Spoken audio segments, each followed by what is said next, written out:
আমি যতবার বিপদে পড়েছি, আমল করেছি, আল্লাহ এর ফলাফল আমাকে হাতে হাতে দিয়েছেন।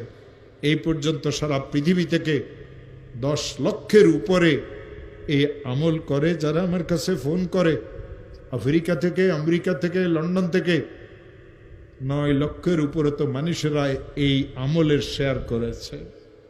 হযরত মুজাদ্দিদ রহমতুল্লাহ আলাইহি তার কিতাবে লিখেছেন, কোনো মুসলমান যদি বিপদে পড়ে, কোনো মুসলমানের মেয়েটার যদি বিবাহ না হয়, কোনো মুসলমান যদি অনেক ঋণগ্রস্ত হয়, কোনো মুসলমান যদি দুশ্মনের দ্বারা আক্রান্ত হয়, কোনো মুসলমান যদি মিথ্যা মামলা মোকদ্দমাতে ফাঁসিয়ে থাকে, কোনো মুসলমানের মেয়েটার যদি তালাক হয়ে যায়, কোনো মুসলমান যদি কঠিন কোনো অসুস্থতাতে পড়ে, কোনো মুসলমান যদি এমন কোনো বিপদে পড়ে যে বিপদ থেকে উদ্ধারের কোনো রাস্তা নাই, ওই মুসলমান যদি আমলটা করে 499 প্রথমে 100 বার দরুদ শরীফ পড়বে।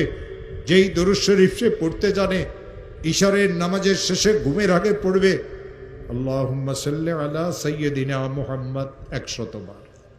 499 বার পড়বে লা হাওলা ওয়ালা কুওয়াতা ইল্লা বিল্লাহ। একবার পড়বে লা হাওলা ওয়ালা কুওয়াতা ইল্লা বিল্লাহিল আলিয়্যিল আযীম।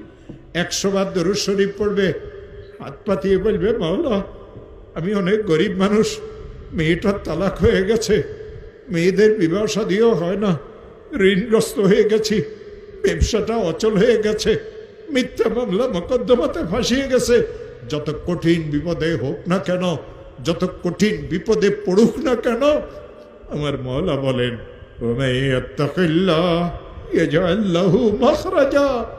আমি তার জন্য উদ্ধারের রাস্তা করে দেব।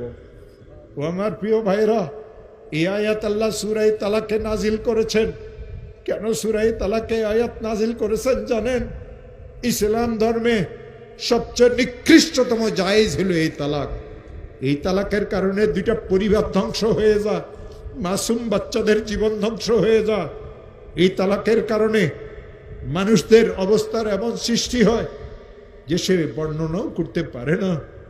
বড় বোনের তালাক হয়ে গেল, ছোট বোনগুলি বিবাহ আটকিয়ে গেল, নিশ্চয় মেয়েরা খারাপ, নাইলে কেন তালাক হইল? জামাইকে দেখতে তো অনেক ভালো লাগে। আমার প্রিয় ভাইয়েরা, এই মেয়েটা শ্বশুর বাড়িতে শান্তিতে ছিল না, বাপের বাড়িতে যতদিন ছিল ঘরের কাজ কামে মেয়েকে করা লাগতো।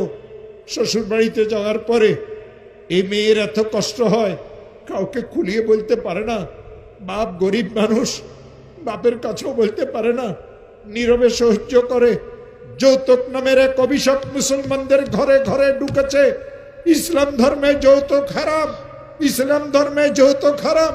ব্যয় বাড়ির চেয়ার কুর্সি, ব্যয় বাড়ির ডাইনিং টেবিল, ব্যয় বাড়ির থেকে খাট নিয়েন না মুসলমানেরা।